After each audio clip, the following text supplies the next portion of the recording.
Gestionas y actualizas tu matriz de riesgo en tiempo real. Detectas y gestionas señales de alerta tempranas.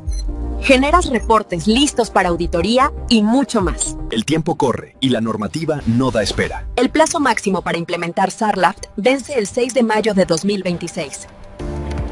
No permitas que las prisas de último minuto pongan en riesgo tu operación. Con el respaldo de Enlace Global y la tecnología de Riesgos 365, llegas a la meta con total tranquilidad y cumplimiento. Hoy vamos a tener a nuestra consultora Catalina Lozano, y Catalina Lozano pues básicamente es la directora en el tema de sostenibilidad y en todos los temas de innovación en Enlace, y hoy pues ha preparado esta conferencia. Listo, buenos días a todos, gracias Osvaldo por la presentación. El día de hoy vamos a analizar un documento que, si bien nos va a llevar a la gestión activa y proactiva de la gestión de los riesgos, nos va a mostrar un poco por qué la Superintendencia de Transporte nos está pidiendo este tipo de información. Para esto les vamos a compartir un documento que, si lo quieren ver en detalle, ya está en el chat. Ese es un documento que les regalamos aquí desde Enlace Global. Les voy a compartir la pantalla del documento mientras les voy contando a grosso modo. Entonces aquí pues vamos a encontrar un documento donde nos muestra directamente la BIAF porque el sector, que pues es uno de los sectores que es un motor de economía para Colombia, que es el sector del transporte, por ejemplo, también como tal el transporte de carga pesada, realmente es muy vulnerable a temas de lavado de activos y o financiación del terrorismo.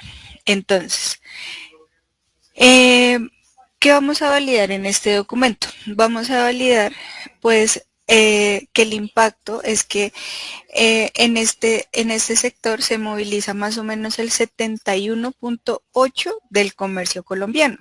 O sea que el sector de transportes llega a aportar más de un 4.23% del PIB en Colombia. Lo que quiere decir es que se aproxima a mover muchos recursos, tanto tangibles como intangibles, por el tema también de las transacciones tecnológicas. Entonces vemos que uno de los grandes temas es que cae un peso económico sobre este sector, lo que lo hace pues muy vulnerable. Entonces vamos a volver a los conceptos básicos, y es ¿qué es eso del lavado de activos? Entonces vemos que según el artículo 323 del Código Penal, es el proceso mediante ciertas organizaciones criminales o delictivas buscan darle apariencia de legalidad a un dinero sucio, entre comillas, porque pues es fruto de actividades ilícitas.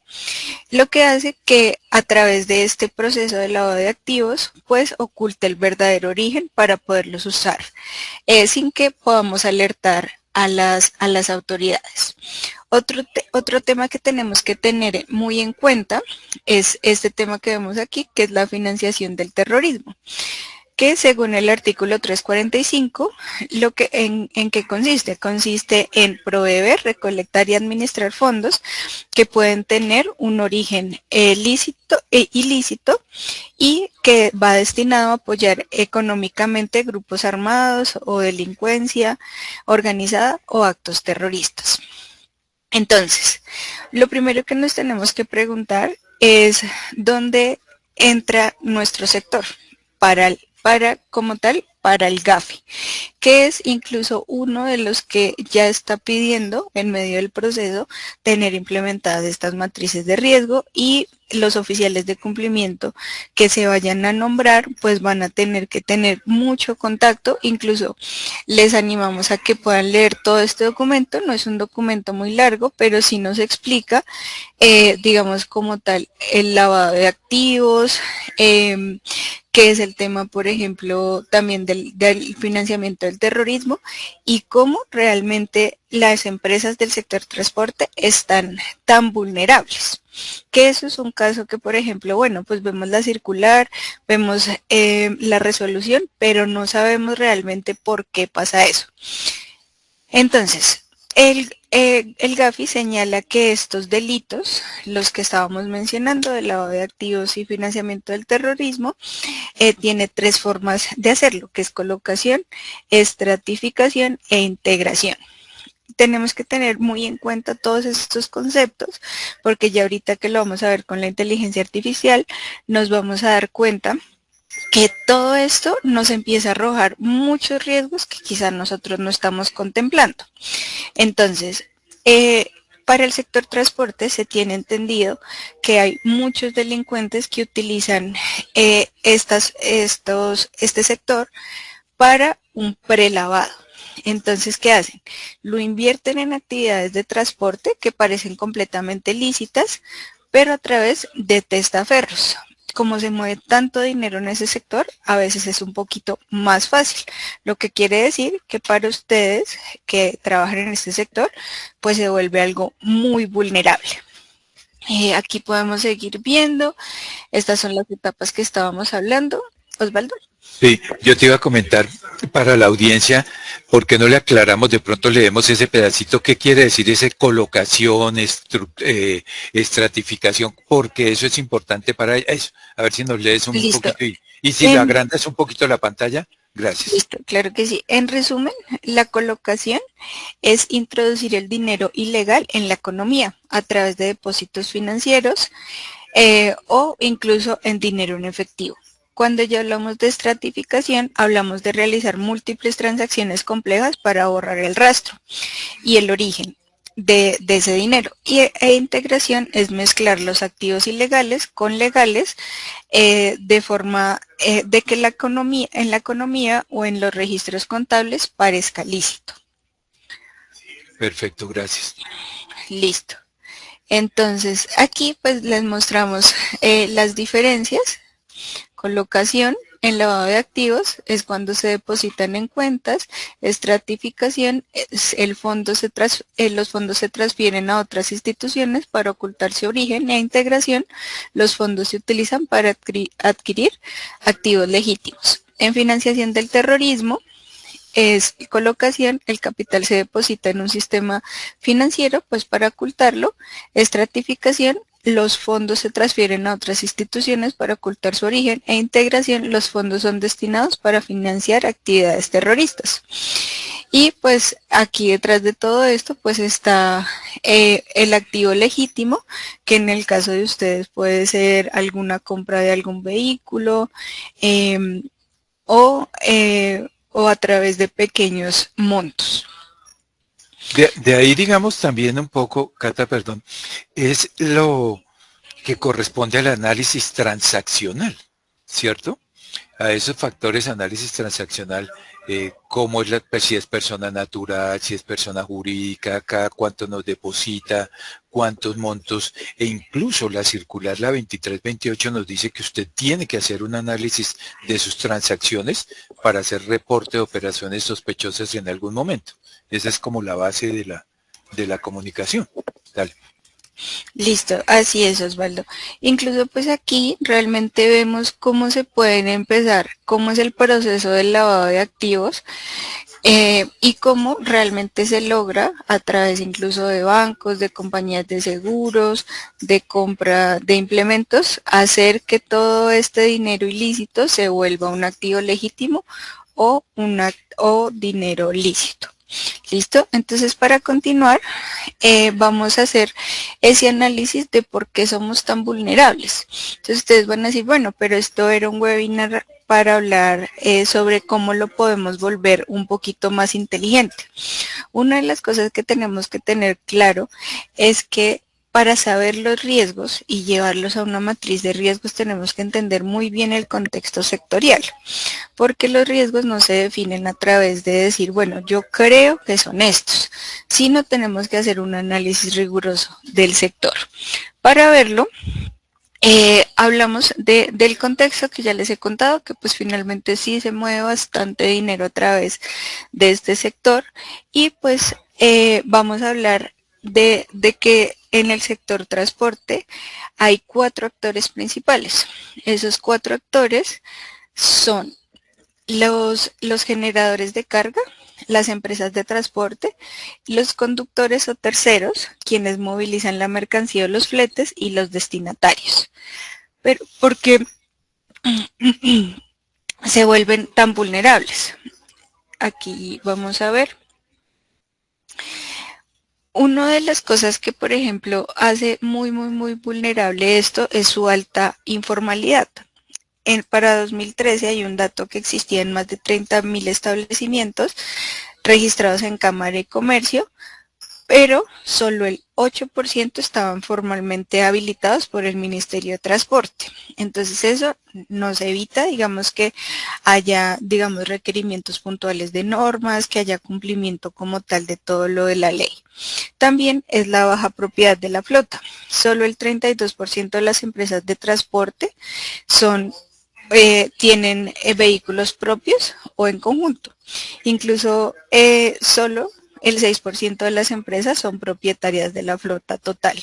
Lo que quiere decir es que siempre hay muchísima distribución de los recursos que entran, y eso pues hace mucho más vulnerable el tema de la distribución de los recursos. ¿Qué pasa? Que también hay una vulnerabilidad grande por la brecha de oferta y demanda. Digamos que mientras que sigue aumentando la movilización de carga, el tema también pues se vuelve insuficiente, ya que pues ha habido mucha migración al tema público.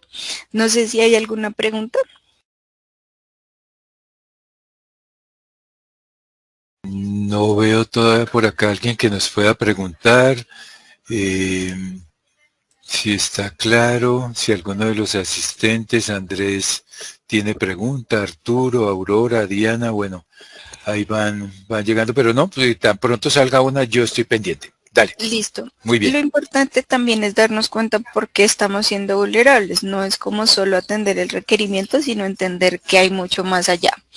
Aquí vemos la evolución normativa del sector de transportes, y pues aquí este documento todavía no tiene la última resolución, que obedece a todo lo que se tiene en este documento.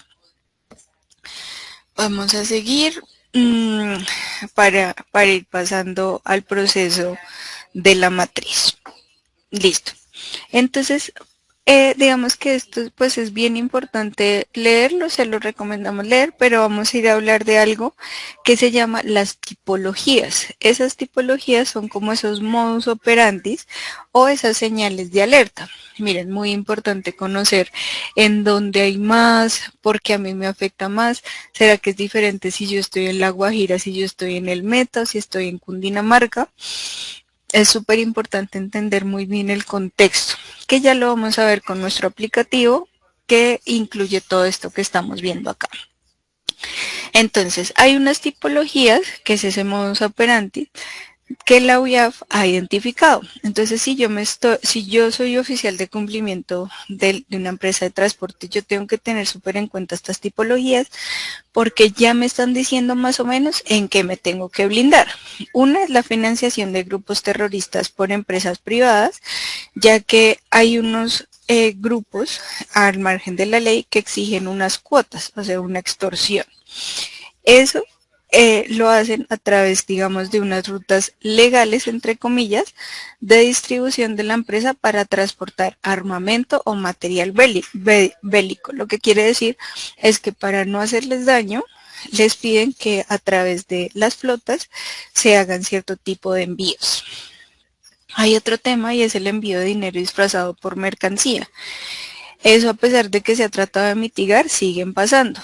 Prepagos de leasing, que es que las empresas transportadoras adquieren flotas de vehículos, pero hasta que se termina de pagar la deuda, pues realmente son de la empresa.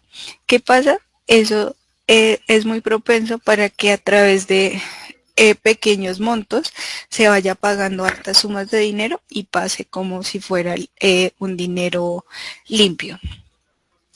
Contrabando y piratería, esto también es súper importante, porque aquí estamos viendo que todavía sigue pasando que somos vulnerables a través de que se lleve mercancía ilegal, incluso pues que se apoyen grupos terroristas.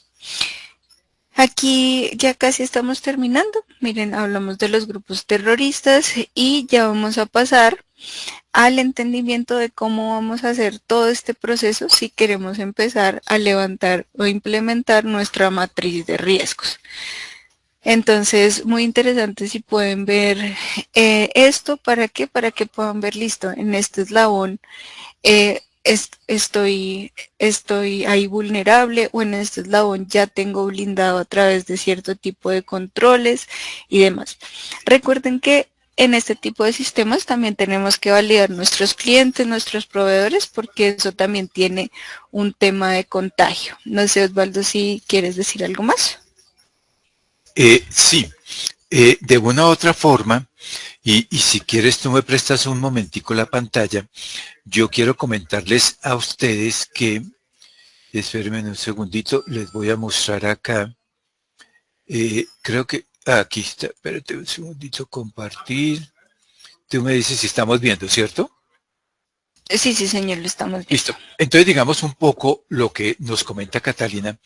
Vienen ahora acá, ahí hay una 5610, aquí arribita, perdóname, en esta partecita de acá. Identificación de riesgos, claro.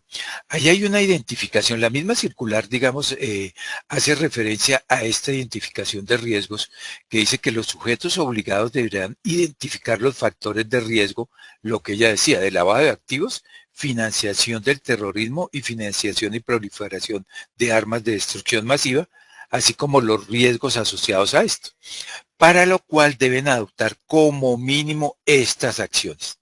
Entonces, mire que ahí, por ejemplo, ya en ese mapa que ella nos da, dice analizar el contexto interno. Bueno, acá es interno hacia la organización.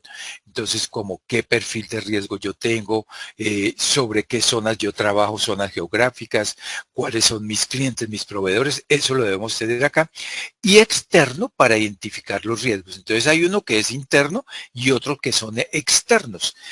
Hay una metodología que ahorita la va a ver Catalina, que es ese famoso PESTEL, metodología PESTEL, que son todo lo que pueden ser, por ejemplo, riesgos políticos, riesgos económicos, riesgos, digamos, socioambientales, socioculturales, tecnológicos, económicos y legales. Esa metodología, que en su momento ahorita la va a desarrollar ella, es importante que lo tengamos acá en cuenta.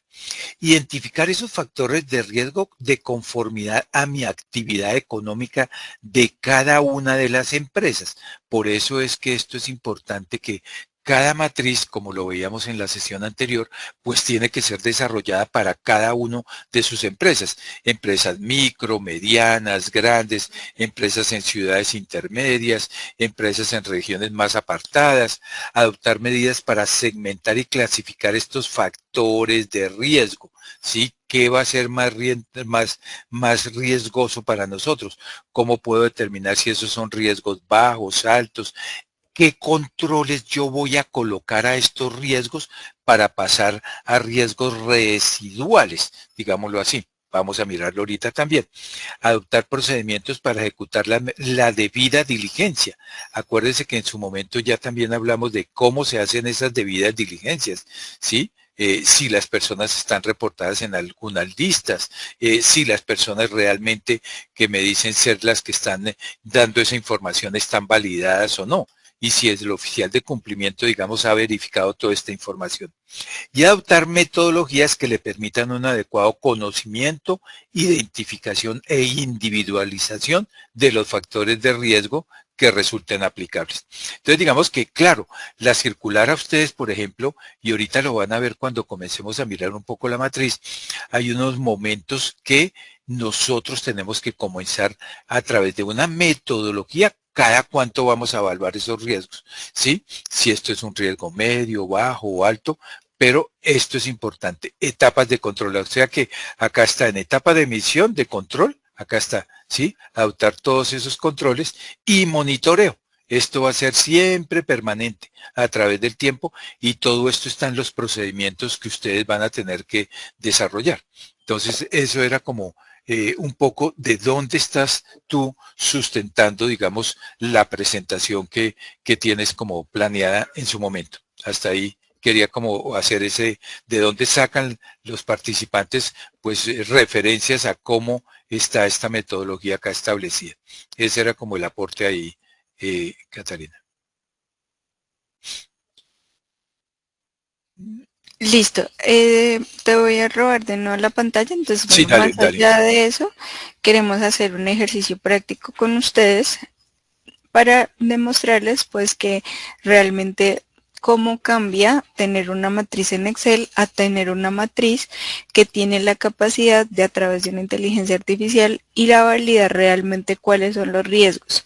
Entonces, como decía Osvaldo, tenemos un contexto interno que son esos riesgos internos que yo tengo identificados, por eso era tan importante ver el PDF donde yo digo, listo, estos sí son unos riesgos internos, esto me puede estar afectando, en esto estoy vulnerable.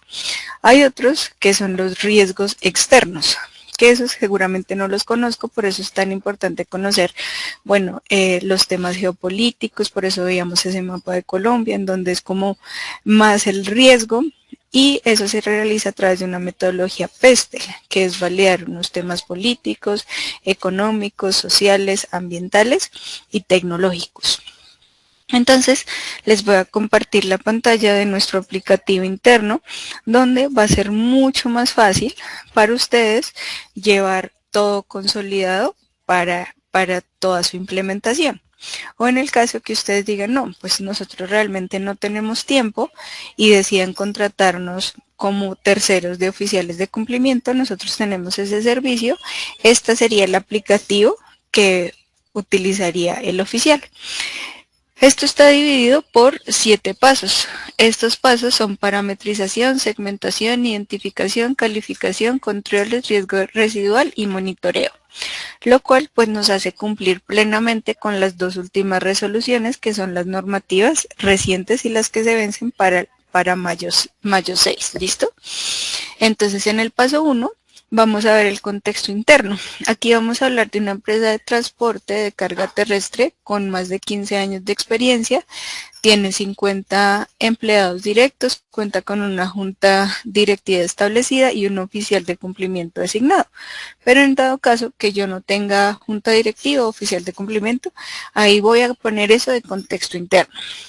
La cultura organizacional está en una transición de cumplimiento normativo, pues ahora tiene que cumplir con toda esta implementación. En este caso se utiliza un software de logística, pero mantiene algunos procesos manuales de debida diligencia. Su capacidad financiera es sólida, aunque presenta alta rotación de personal operativo por el tema de los conductores, que pasa mucho en el sector.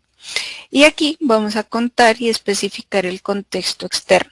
Este contexto externo decimos que está sujeto a inspección y vigilancia sobre la Superintendencia de Transporte bajo las 2 últimas resoluciones.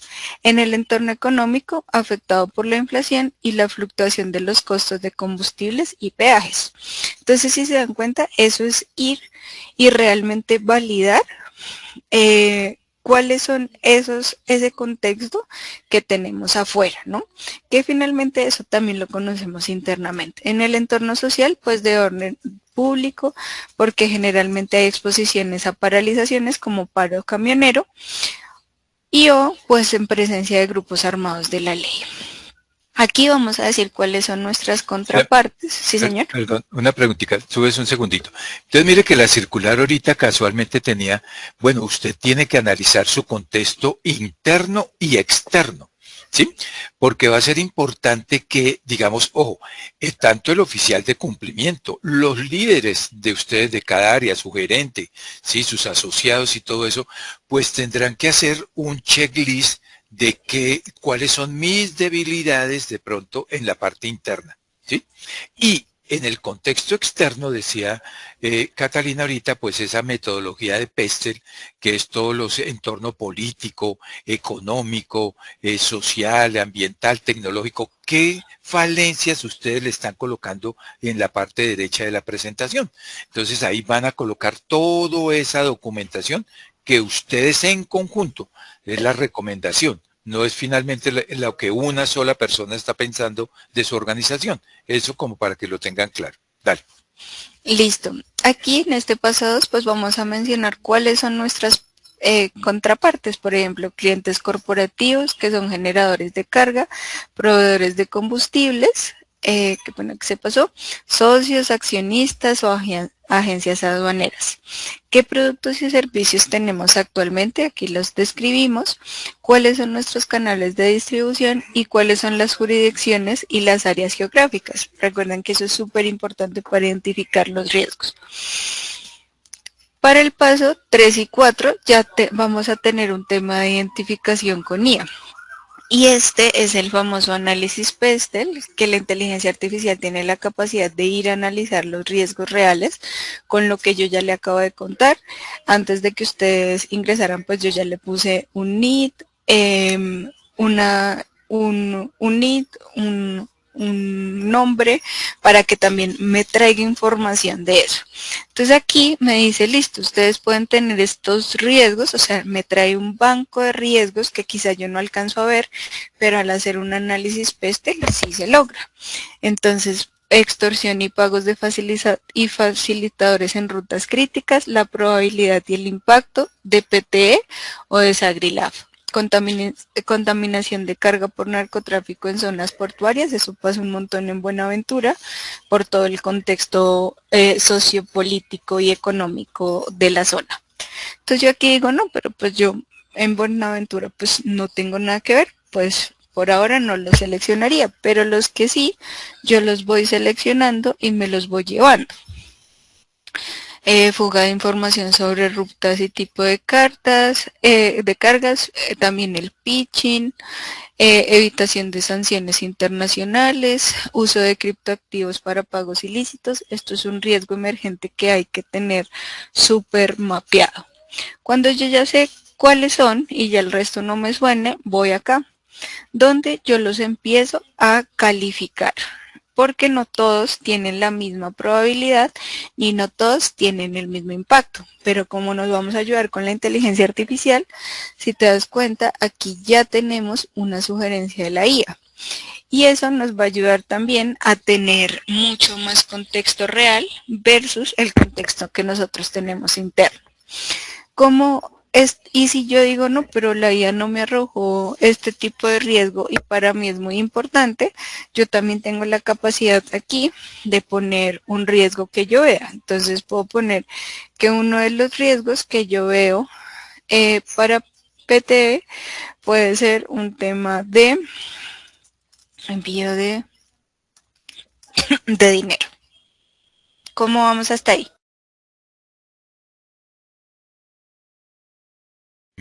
Yo creo que bien. No hay preguntas, sería bueno si de pronto tienen preguntas o algo, si van entendiendo un poco la metodología y obviamente las lecturas a estos temas son importantes, ¿no? Haberse leído la circular, el documento que nos dio Catalina ahorita de la UIAP, esos documentos son importantes para ir comprendiendo, pero vamos bien. Solamente que en el paso anterior él te estaba dando riesgos, pero decía la calificación, sí, probabilidad de impacto. ¿Por qué no nos explicas un poquito? De pronto alguien no comprende todavía, para más adelante que tenga claro ese concepto, sería lo único. Listo. La probabilidad es una escala de cuándo podría pasar y el impacto es cuando ya se tenga el hecho. Entonces tenemos que validar muy bien internamente si realmente puede pasar o cuánto es el impacto que ya puede pasar cuando pase. ¿Listo? Esa es la diferencia. Recordemos que aquí nuestro aplicativo nos permite tener una sugerencia de la inteligencia artificial, pero también nos permite darle una calificación a nosotros mismos. ¿Listo? Entonces aquí, como ya tenemos todos estos riesgos identificados y también calificados, pues aquí vamos a hacer cuál va a ser ese control. Entonces, si vamos a hacer corrupción en la obtención de certificados de descarbonización, bueno, veamos uno que sea como, listo, ciberlavado, mediante una plataforma web o una app móvil. Entonces, ¿cuál va a ser el control? Aquí ponemos cuál va a ser el control, que puede ser auditoría de canales de pago de plataforma web o app web o app móvil. Esto es preventivo porque se realizaría antes y creemos que la efectividad es media. Aquí agregamos el control y aquí ya de una vez este riesgo ya no está, ya nos pasa a ser un riesgo residual y nos cambia el score. Ya vamos a ver cómo nos queda en esa matriz. Entonces, aquí tenemos una matriz de riesgos dinámica, la cual nos permite tener los dos sistemas, pero también nos permite tener cuáles son riesgos inherentes o cuáles son riesgos residuales. Y aquí ya vamos a ver los residuales, que es cuando ya les pusimos un control. Entonces, aquí está inherente porque apenas está el riesgo, pero todavía no tiene controles. ¿Listo? Aquí también podemos ver el control del impacto en la matriz. En dado caso que esto ya me genere alguna alerta o yo lo tenga que ir a reportar en el CIREL de la UIAF, vamos a crear una alerta por una operación sospechosa. Podemos decir si está pendiente o analizada y cuál es el hallazgo. Y dejamos registrada la alerta. En dado caso que, como ustedes en este programa tienen que tener tanto el manual de SARLAF como el programa de PT, aquí lo pueden ya tener listo. Y la idea es que ustedes también tengan la capacidad de en esta herramienta tener la trazabilidad de la implementación.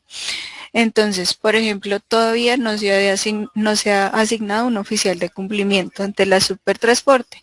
Tampoco se ha realizado la capacitación al personal. Cuando se realice, pues yo ahí sí la marco. ¿Listo? Y esto es importante que pues es preventivo tener una auditoría previa a alguna visita. Aquí tenemos nuestro dashboard con los riesgos identificados, riesgos críticos, riesgos mitigados y alertas pendientes.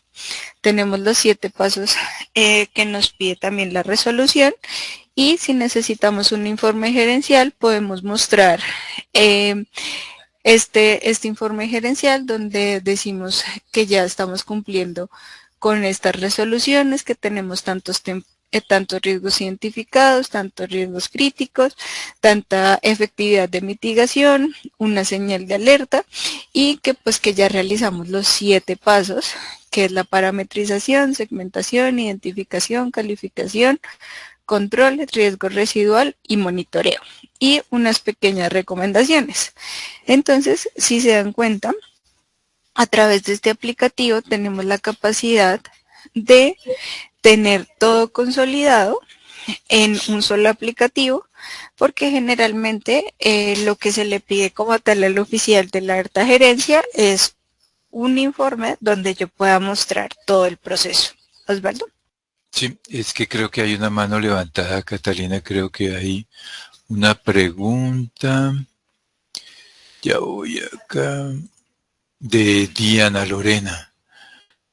Pero Diana, tú le puedes editar, Diana. Diana, ya tienes el micrófono activado si quieres hacernos la pregunta. Buenos días. Tengo una pregunta. Nosotros somos una empresa de transporte y digamos desde el año pasado ya llevamos una buena parte de la implementación, pero pues todo en este momento lo tenemos en papel. Según lo que yo veo de lo que ustedes nos muestran del aplicativo, ahí me daría a mí la opción para todo lo que yo tengo en papel, pasarlo ahí a la aplicación de ustedes, ¿verdad? Sí, sí, llevando señora. el paso a paso con cada punto que ustedes nos están dando en este momento. Exactamente, sí. Listo, Sí, muchas gracias. Para la pregunta. Dale, Diana. Y como complemento, de todas maneras, también en algunas sesiones han visto ustedes todo lo que son los formularios digitales para las debidas diligencias, ¿sí? Que ese viene integrado a todo este módulo de inteligencia artificial. Entonces es un complemento bien importante. Sí, es que precisamente pues eso estábamos esperando. Esta es la primera sección que yo tengo con ustedes, pues lastimosamente. Dale, tranquilo. Pero sí nos interesa muchísimo el tema porque pues estoy con la persona que es encargada de los formularios de la debida diligencia. Entonces, pero entonces ustedes de pronto van a dar una explicación ahorita sobre ese o... Igual Bueno, esto les sirve a todos. Finalmente, tener también estos formularios de debida diligencia es súper importante, ya que nos permite mandarle un link mucho más fácil y asequible a los clientes, clientes, proveedores y demás.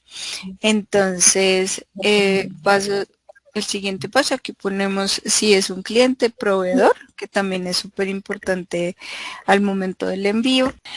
Aquí claramente aquí tenemos este formulario, aquí porque la empresa en la que entré tiene Sagrilab, pero también se puede con Sarlab, donde le pedimos todo el tema de información general, datos de ubicación, participación en otras compañías y todos los datos, si se dan cuenta, información financiera, actividad, en operaciones internacionales, referencias financieras, y si ustedes como tal, como empresa, piden otros campos, también es posible porque este formulario es completamente personalizable. Y también pues se puede ver a través del aplicativo, se pueden ver todos los formularios, que eso también pues nos ayuda a hacerle el monitoreo a esos clientes o contrapartes que ya se hayan solicitado. ¿Listo? Entonces esa es una gran parte donde ya podemos ver esa partecita de monitoreo.